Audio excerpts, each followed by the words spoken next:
Hello students, this is Vishali. Welcome back to my channel study with Vishali. Students, आज की आपकी video C plus plus की foundation video है। C plus plus की foundation class है जिसमें हम सी प्लस प्लस को बिल्कुल स्क्रैच से समझेंगे और अपने बेसिक्स स्ट्रॉन्ग करेंगे। So you all make sure कि आप इस वीडियो को एंड तक देखें। ओके स्टूडेंट्स, तो सबसे पहली बात तो ये है कि what is C plus plus. C plus plus होता क्या है? So student, C plus plus एक हाई लेवल प्रोग्रामिंग लैंग्वेज है जिसे हम कंप्यूटर को इंस्ट्रक्शंस देने के लिए यूज करते हैं। Okay, then C plus plus, इसका नाम सी प्लस प्लस ही क्यों है? इसका नाम सी प्लस प्लस इसलिए है क्योंकि ये लैंग्वेज आपकी सी लैंग्वेज का इंप्रूव्ड वर्जन है। इसलिए इस लैंग्वेज में, जो हमने सी लैंग्वेज में वेरिएबल्स, कंट्रोल स्टेटमेंट्स, लूपिंग्स, ये सब पढ़ा होता है, वही सब यूज होता है। और इस सी प्लस प्लस की अपनी कुछ एडिशनल फीचर्स हैं, वो इसमें ऐड ऑन है। ओके स्टूडेंट्स, जो हम आगे की क्लासेस में पढ़ेंगे। तो सी प्लस प्लस वो लैंग्वेज है जो आपके लॉजिक को मशीन तक पहुंचाती है। ओके, और इससे भी ज्यादा सिंपल वर्ड्स में अगर हम इसे समझें तो आप जो सोचते हो सी प्लस प्लस उसे कंप्यूटर को समझाता है। ओके स्टूडेंट्स, तो ये बात तो हो गई कि सी प्लस प्लस कैसी लैंग्वेज है। Next, C plus plus language use कहां पर होती है, इसके यूजेस कहां है? ठीक है, ये कहां कहां यूज होती है?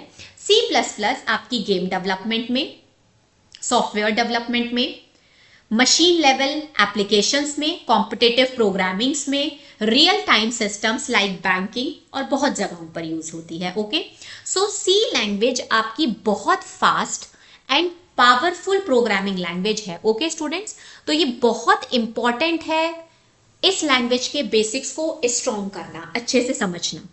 तो अभी हम सबसे पहले ये बात करते हैं, देखिए, जब भी हम किसी प्रोग्रामिंग को सीखना शुरू करते हैं तो हमें सबसे पहले ऑब्वियसली, जब हम अगर हम अपनी बात करें, अगर हमें कैट रैट सीखना है तो उससे पहले हमें ABCD सीखना जरूरी है। इसी तरीके से किसी भी प्रोग्रामिंग को सीखने से पहले उसमें किसी भी चीज को क्या कहते हैं, वेरिएबल्स क्या होते हैं, आइडेंटिफायर्स क्या होते हैं, कॉन्स्टेंट्स क्या हैं, इनके क्या मीनिंग है, हम इसे क्यों यूज कर रहे हैं, वो सब कुछ सीखना बहुत ज्यादा जरूरी है। तो आज की क्लास में हम वही छोटी छोटी चीजें सब पढ़ेंगे। ओके, तो सबसे पहली जो हम पढ़ने वाले हैं कॉन्सेप्ट, वो है आपका वेरिएबल। देखिए स्टूडेंट्स, वेरिएबल क्या होता है? वेरिएबल बेसिकली वो नाम होता है जिसमें कोई वैल्यू स्टोर करी जाती है। सपोज मैंने ए में 6 डाला तो ए आपका वेरिएबल है, वो नाम है जिसमें 6 स्टोर है। अगर मैं ए को एक्सेस कर रही हूं, इट मींस मैं 6 को एक्सेस कर रही हूं, तो वेरिएबल आपका क्या है? So variable in C plus plus act as storage unit, जो आपके डिफरेंट काइंड ऑफ डेटा को होल्ड करके रखता है। ठीक है, अगर आप उस वेरिएबल को एक्सेस कर रहे हैं तो इट मींस आप उस वैल्यू को एक्सेस कर रहे हैं। फॉर एग्जाम्पल, अगर मैंने ए में 5 और बी में 1 डाला है, अगर मैं a प्लस बी करूंगी तो हो क्या रहा है? बेसिकली a में 5 है 5 प्लस b में 1 है 1, तो ये दोनों ऐड होकर तब आपको 6 आंसर दे रहे हैं, तो इनको वेरिएबल कहते हैं। अगर वेरिएबल नहीं होंगे तो आप अपनी वैल्यू को कहां स्टोर करेंगे? तो ये वेरिएबल डिक्लेरेशन है। तो जब भी हम कोई प्रोग्राम बनाते हैं तो हमें वेरिएबल डिक्लेयर करने होते हैं जो फ्यूचर में किसी ना किसी वैल्यू को होल्ड करेंगे। ओके, आई होप आपको समझ में आया होगा कि वेरिएबल्स क्या होते हैं। So students, C plus plus different type के वेरिएबल्स हमें प्रोवाइड करता है, सेवरल टाइप्स वेरिएबल के, और ईच क्रिएटेड, और सब एक स्पेसिफिक कीवर्ड से क्रिएट होते हैं। देखिए, सपोज इंट क्या है? अगर मैं इंट ए लिखूं, इसको integer, int is basically the data type. ये हमें ये बताता है कि जो आपने वेरिएबल डिक्लेयर करा है वो किस टाइप की वैल्यू को हैंडल करेगा। इट मींस आप जब यूजर से इनपुट लेंगे तो किस टाइप का इनपुट इस वेरिएबल के अंदर आएगा। तो अगर ये इंट आपने लिखा है तो उसे पता लगेगा कि ए में कोई इंटीजर वैल्यू डलने वाली है। लाइक अगर मैंने 5 लिया तो उसको पता है कि कोई इंटीजर वैल्यू ए में डलेगी। तो ये बहुत ज्यादा इंपॉर्टेंट है कि आप correct data type variable declaration से पहले करें। तो अगर आप इंट लिख रहे हैं तो वो आपका इंटीजर वैल्यूज को लेगा। अगर आप डबल लिख रहे हैं तो आप डेसिमल वैल्यूज डाल सकते हैं सब। और कैर का क्या होता है? सपोज मैंने कैर ए लिया तो ए आपका एक वेरिएबल है जिसमें आप एक करेक्टर डलवा सकते हैं और एक करेक्टर आपका सिंगल कोट्स में होता है हमेशा, ठीक है। तो अगर आप कैर ए लेंगे तो ए नाम का एक वेरिएबल है जो इन फ्यूचर अपने अंदर किसे होल्ड करेगा, एक करेक्टर को होल्ड करेगा। स्ट्रिंग होता है, स्ट्रिंग आपका कलेक्शन ऑफ करेक्टर्स है। कई बार आप किसी वेरिएबल में कलेक्शन ऑफ करेक्टर्स को होल्ड करवाना चाहते हैं तब आप स्ट्रिंग का यूज करेंगे। एंड बूल आपका लॉजिकल वैल्यूज के लिए यूज होता है जो आपकी इधर ट्रू होती है या फिर फॉल्स होती है। ओके स्टूडेंट्स, तो आपको ये बात समझ में आ गई होगी कि वेरिएबल क्या होता है। Variable actually act as storage unit जो आपकी वैल्यू को होल्ड करके रखता है, जो यूजर आपकी वैल्यू इनपुट करेगा। ओके, ठीक है। तो अब हम नेक्स्ट पे मूव करते हैं और देखते हैं कॉन्स्टेंट्स क्या होते हैं। कॉन्स्टेंट्स क्या होते हैं बेसिकली?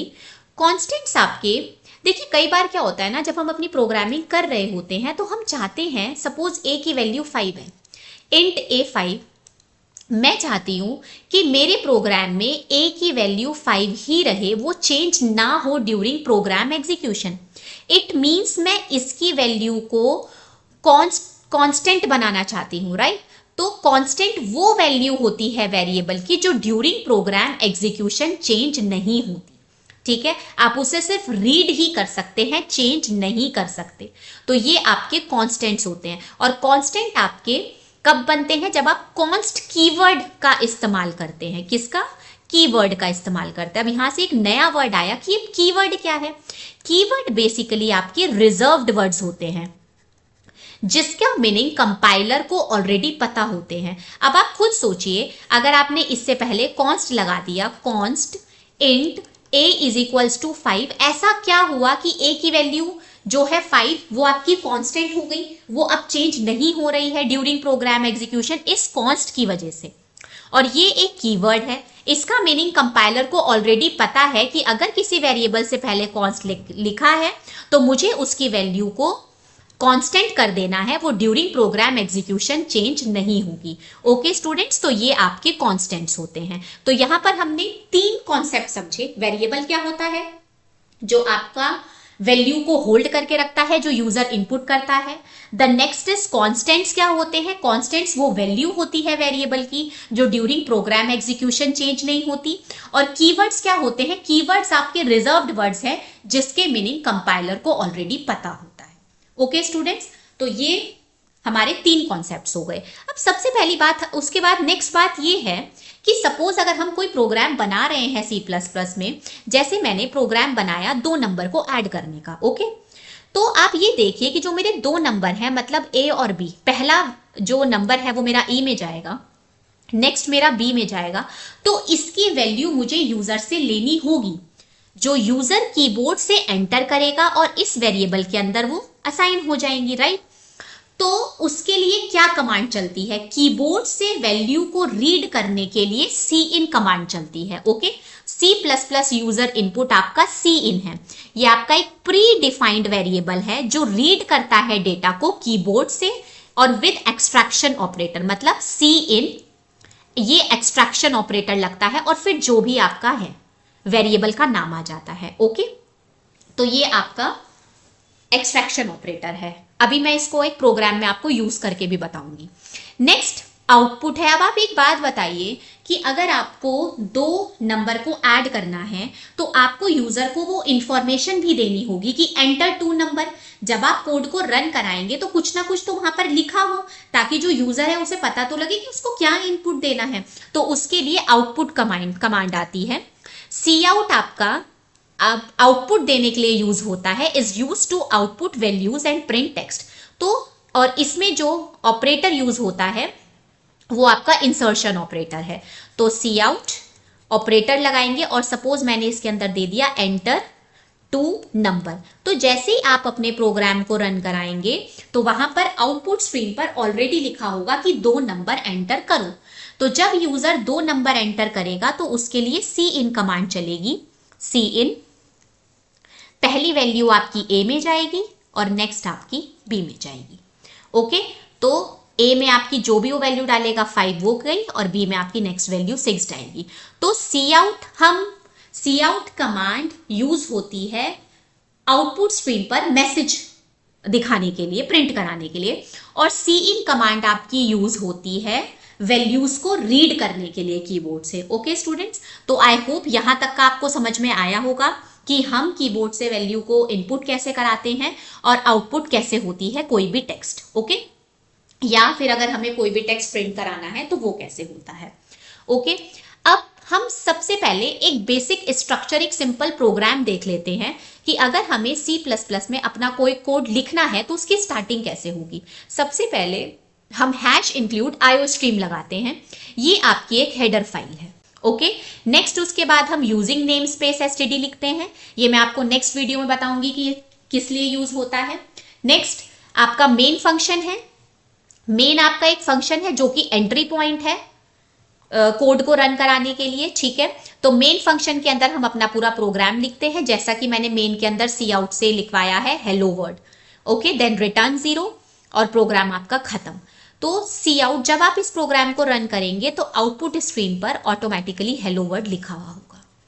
ओके स्टूडेंट्स, तो ये आपका एक सिंपल सा कोड था C++ का कि अगर हमें C++ में कोई भी प्रोग्राम करना है तो हम उसकी स्टार्टिंग कैसे करेंगे और एंडिंग कैसे। तो स्टार्ट हमेशा #include iostream से होगा, then using name space std आपको लगाना है, फिर मेन फंक्शन आपका int is the return type of the main function, because यहाँ पर रिटर्न 0 लिखा हुआ है फॉर द सक्सेसफुल कंपाइलेशन, तो हम यहाँ पर int लगाएंगे। Main is the name of the function and C out से हम उसे प्रिंट करा रहे हैं आउटपुट स्क्रीन पर। ओके स्टूडेंट्स, तो आई होप आपको समझ में आया होगा कि C++ क्या है, कहां पर इसका यूज होता है, और कुछ बेसिक कॉन्सेप्ट्स जो हमने करे, जैसे C++ वेरिएबल्स क्या होते हैं, कॉन्स्टेंट्स क्या होते हैं, हम यूजर से इनपुट कैसे लेते हैं, आउटपुट कैसे देते हैं, और एक हम C++ का सिंपल कोड जो कि आज हमने देखा कि क्या होता है। ओके, #include iostream से स्टार्ट होगा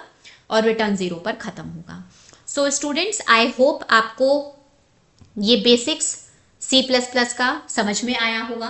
नेक्स्ट वीडियो मैं इसी को आगे अभी कंटिन्यू करूंगी, जिसमें आपको एक नॉर्मल प्रोग्राम, सिंपल सा प्रोग्राम बना के दिखाऊंगी, जिसमें हम 2 नंबर्स को ऐड करेंगे और भी बहुत सारे बेसिक कॉन्सेप्ट्स हैं C++ के, वो पढ़ेंगे।